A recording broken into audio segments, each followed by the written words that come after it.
Now we turn to a topic called staff motivation.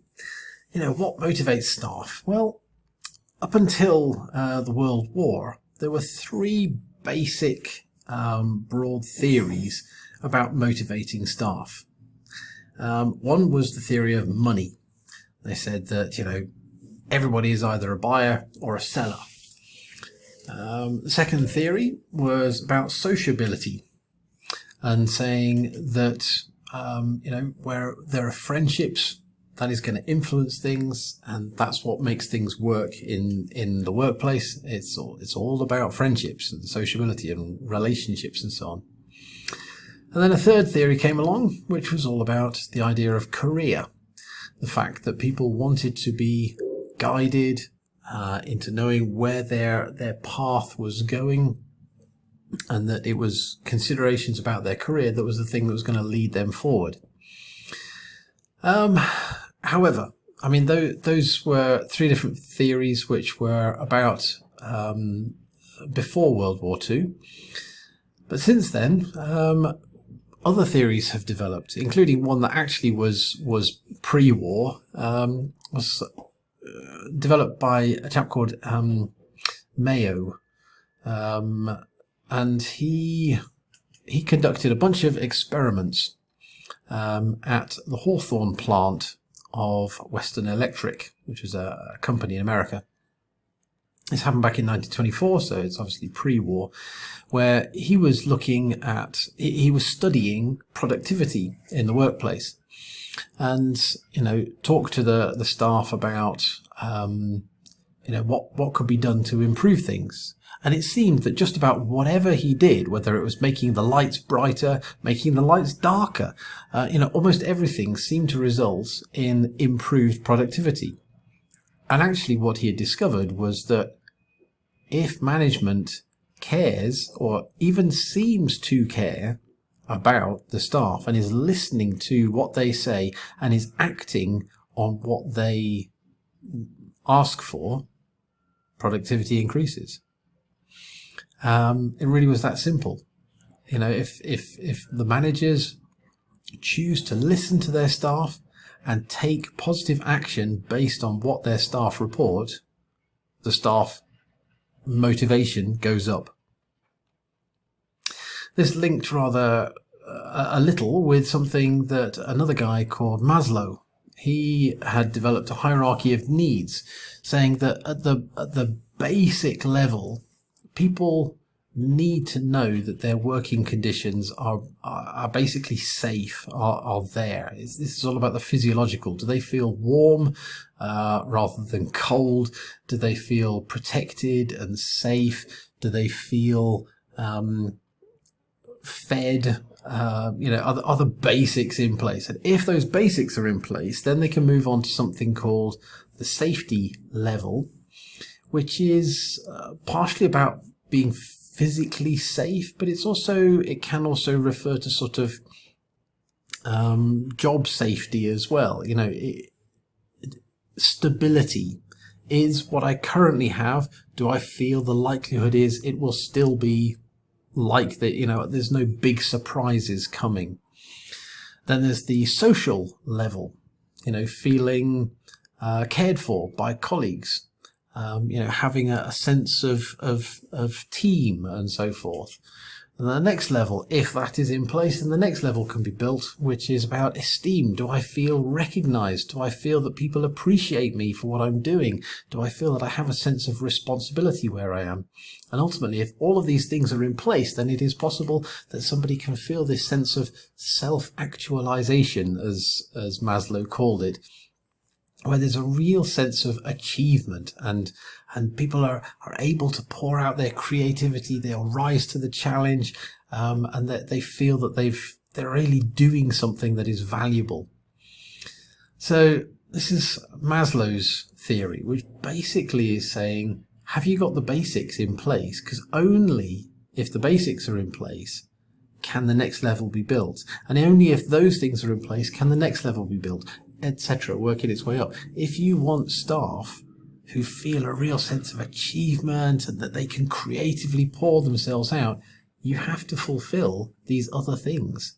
having gaps there, if people are not sure that their job is safe, if they don't feel comfortable in their workplace, if they don't feel that they have good relationships in the workplace, it's not going to happen. And then there was another study done by a chap called Herzberg, who found that there were two sets of factors that he said were a part of motivation. He described one set as being hygiene factors. I don't like the word that he chose, but that's what he chose. And he said that things like having the right policies in place, appropriate supervision, that there's a good set of interpersonal relations, and indeed money and status. He also talked about security as being one of these hygiene factors as well. And he said that if these things are in place, great, but they don't necessarily motivate people. If they are lacking, then that can be a significant demotivator. So if security is lacking, if money is not what it should be, if supervision is poor, etc. If any of these things are lacking, it can be a demotivator. But putting more and more and more of these things in place doesn't actually seem to increase somebody's motivation. So what does increase motivation? According to Herzberg, he said there were a number of motivating factors, one of which is rather similar to Maslow's triangle. It's saying actually people need to see that they're achieving. If they get a sense of achievement, of look what I have done, that can be very motivating. And the more that you give of that, the more opportunity there is for a personal achievement, the more that somebody will be personally motivated. Recognition. Do they feel that their achievement is being recognized by other people? Do they have work that is appropriate to them, that it is a good fit with their skills and their character? Do they feel a sense of responsibility? Sometimes we are afraid to give people responsibilities because it's kind of like big and heavy and overbearing. But actually, people they love to rise to the challenge of, yes, this is my responsibility. I will make it happen. And yes, there's a sense of accountability that goes along with that. And is there a sense that this is moving me forward, that I am progressing along a career path, that I'm growing actually is enough. It doesn't have to necessarily mean a change of jobs, but do I feel that I'm growing, that I am advancing in my skills and knowledge and ability and so on? These things that are listed here as motivating factors, the more that you can give of those, the more motivated the staff member will be. There's a chap called Bob Nelson, and he said that an employer's motivation is a direct result of the sum of the interactions that they have with his or her manager.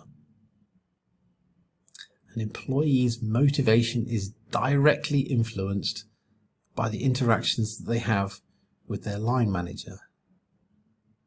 I mean, it has famously been said that people do not leave organizations. When people quit, it's not because they don't like the organization. Whatever they say, sometimes they'll say it's about money, sometimes they'll say it's about the organization, or they'll say that, the personal reasons, but actually 80% of the time, I don't know what the statistics really are, but I would suggest a large percentage of the time, the reason that we leave organizations is because we are leaving the line manager that we didn't get along with, or that didn't help us feel motivated.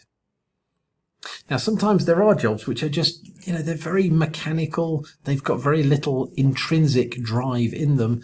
And in which case, something like performance-related pay can be a way of motivating.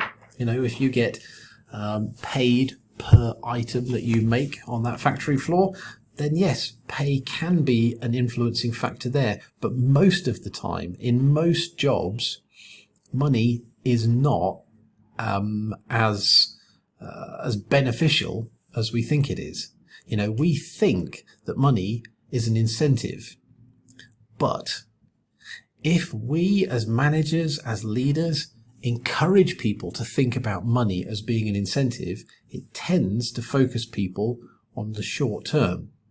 What can I gain this month? What can I do to increase my benefit or my cash benefit this month or this quarter or even just this year? But there's not a long-term picture. If we see money as being an incentive, often it does have a corrupting effect. People will find other ways of trying to beat the system, of finding loopholes, of trying to make sure that they get just a little bit more. And actually, it tends to be quite costly to go down this road, because trying to roll out a system that recognizes people's contribution and pays them accordingly, it becomes more and more expensive to run that system.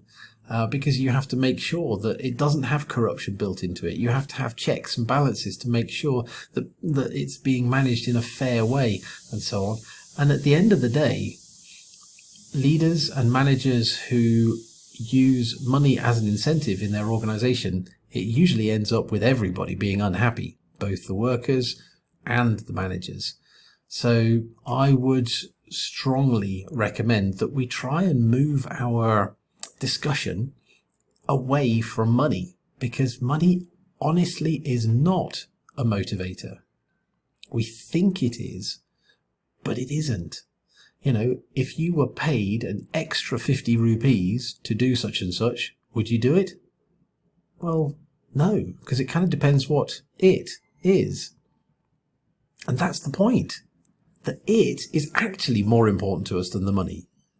Anybody who says that they are transactionally minded, that more money will increase their motivation, it's not true. It's absolutely not true.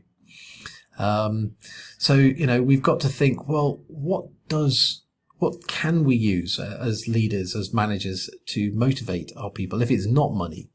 Well, I think the easiest three that we as leaders and managers can lean on, number one is show an interest in your staff. If your staff feel that you are actually interested in them, that you care about them as people, and you care about their contribution in the work, that you see them as an individual who is contributing to a bigger thing as part of the team, that interest that you show in them, that will result in higher motivation. Secondly, this thing of contribution, help them to see where their contribution counts.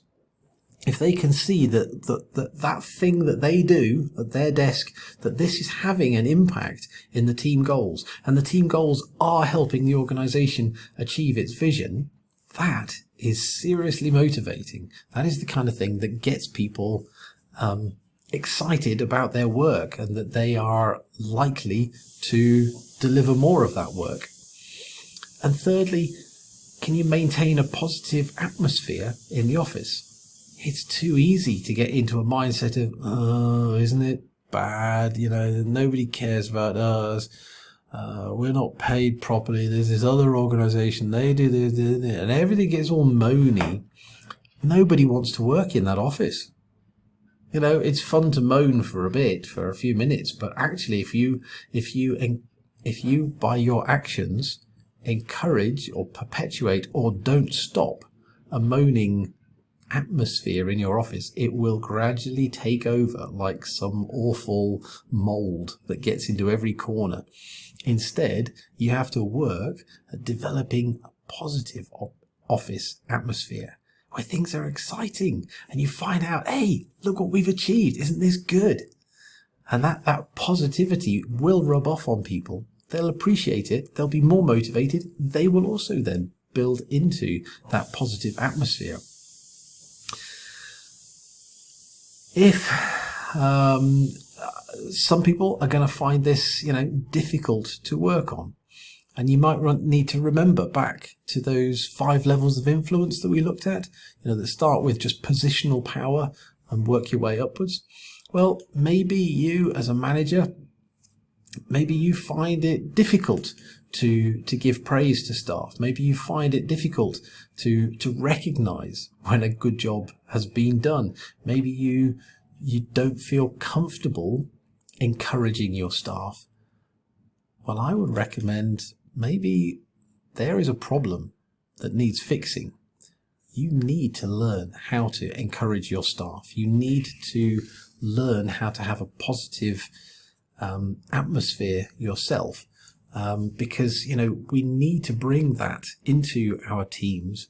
Otherwise, we're in trouble.